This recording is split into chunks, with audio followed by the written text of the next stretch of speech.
Fire signs, tignan po natin kung ano ang mensahe para sa iyo ngayong araw. Keep in mind po na ito ay general reading lamang. So, hindi lahat ay makaka-relate. So, be open-minded.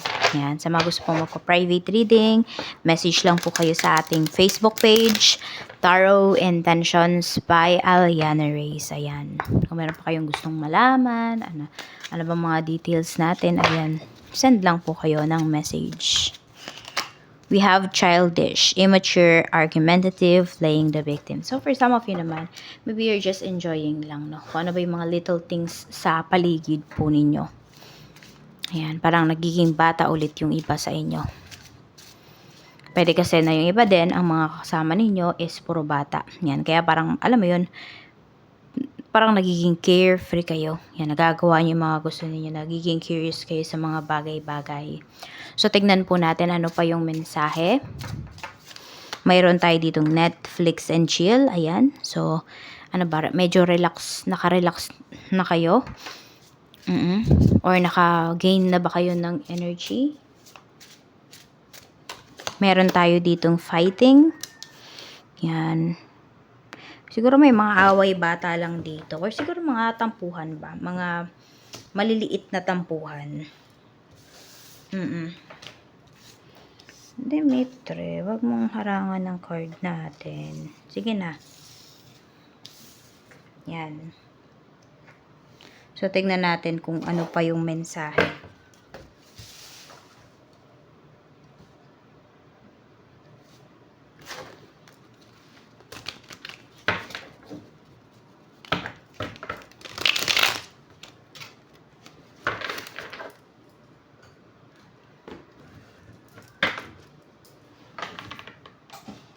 Kulit ni Demetre kung ano yung... We have Ace of Swords. Ayan. Merong gustong makipag-usap sa'yo.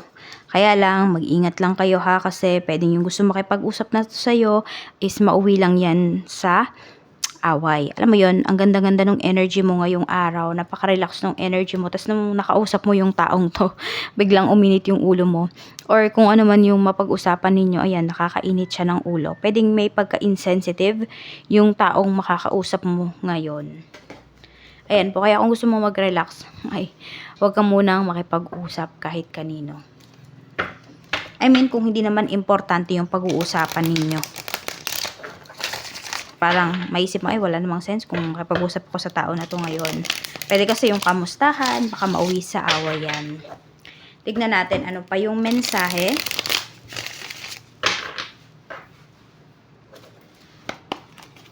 Mensahe pa po natin, Spirit Guide. Okay, mensahe pa po natin.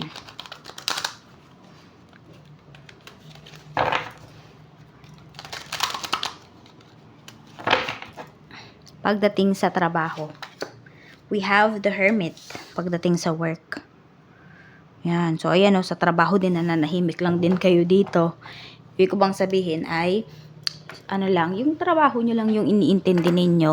Okay? So, tahimik lang kayo. Diba? You are doing what you need to do sa pagdating dito sa work. Yan.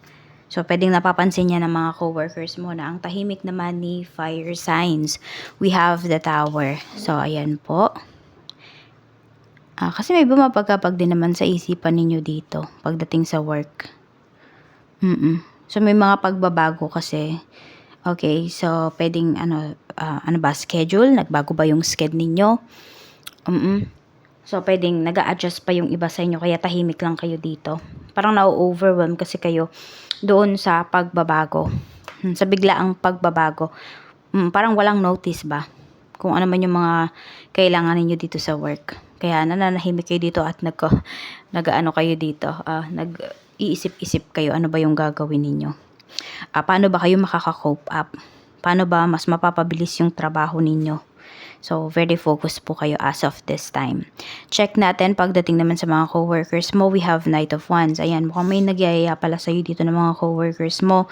Pwedeng may biglaan silang pupuntahan, yung tipong ganun. Ayan, nakakita po ng ng ibon.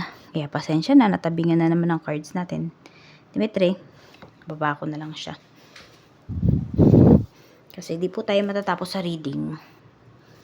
Ayan. So, iba sa inyo, pwedeng nasasabihan kayo ditong KJ.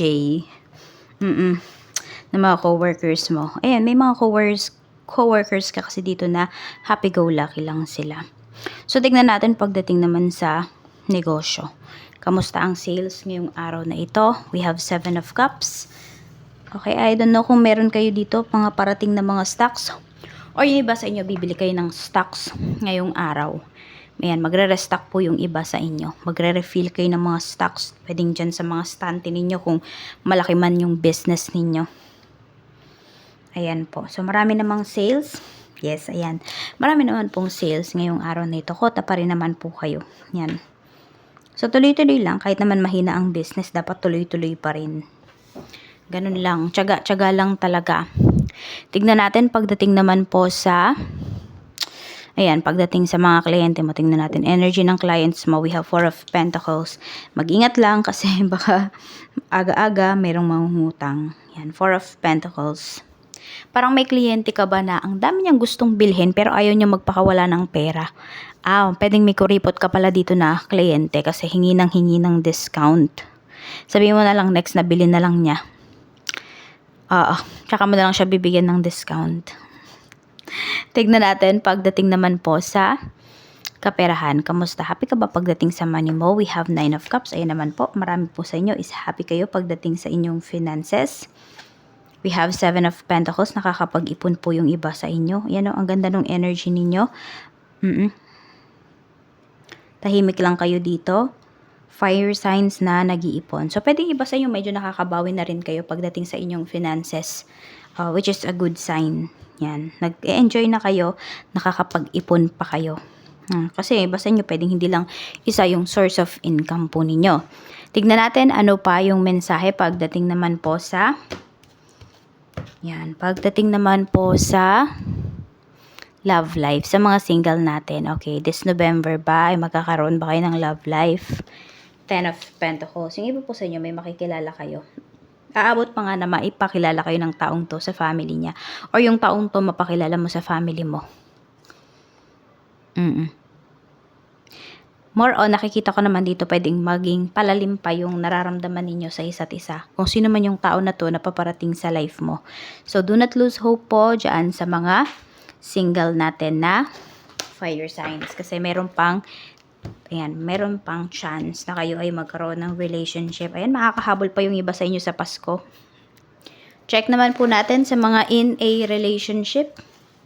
We have 3 of Wands. Sa mga in a relationship naman, yan, miss na miss mo na yung person mo or miss nyo na yung isa't isa. Kaya lang pwede kasi LDR yung iba sa inyo dito. Medyo mag-ano lang kayo ha. Kung LDR kayo dito, kasi meron tayong Netflix and chill. So, pwedeng kapag off ng person mo, sa halip na ikaw yung pagkaabalahan niya, ibang tao. May ibang tao na lumalabas dito. So, maging ano kayo dito? Maging observer kayo, no? Tignan mo yung mga kilos ng person mo. Kung may pagbabago ba. Kasi mukhang meron siyang tao dito na may ibang tao siyang pinagkakaabalahan. Tignan naman natin sa mga married. We have Queen of Pentacles. Okay, sa mga married naman natin, ayan po. So, pwedeng nagtitipid kayo kasi pwedeng kayo ba yung breadwinner sa family ninyo ngayon. So, pwedeng ang pinag-aawayan nyo po dito is about pera. Or meron naman dito kung hindi naman ikaw yung nagtatrabaho, pwede po na, ayan, nag-aaway kayo because yung binibigay sa'yo na budget ng asawa mo is pwedeng lagi niyang hinahanap. Lagi kanyang pinaghahanapan, nasaan na, may ipon ba? Lagi niya yung pinag-aawayan. So, pinakamaganda po talaga, ayan, either nasa bahay ka, lalaki ka man or babae, mas maganda po talaga na may kinikita ka. Para hindi po kayo pinaghahanapan. Kasi, ito pwedeng tingin sa'yo ng asawa mo, magastos ka. Saan ka ba magastos? Mahilig ka bang umorder online? Ganyan? Or ano ba yung pinagkakagastosan mo? Baka nga talaga meron kang pinagkakagastosan, fire signs na pwede namang hindi. So, pag-usapan nyo po yan. Kaya lang kasi yun nga, pwedeng pag pinag-uusapan nyo na uuwi siya sa away. So, tabi mo na lang yung mga resibo if ever man kunwari, kahit sa palengke ka man mamimili. Hindi pong ganon. tignan nyo po, itabi nyo po yung mga resibo. Para pag pinaghanapan kayo, ayan yung mga resibo, 'di ba? Wala na, matatamimi na yan, tatahimik na yan. Kasi, okay, dito naman pala niya, 'di ba? Dito mo naman pala pinamili yung mga pera. Baka kasi akala ay binibigay mo sa family mo. Or tinutulong mo kung kanino man. So, ayan lang po yung mensahe para sa'yo. Maraming salamat. Ingat ka po always and more blessings to come.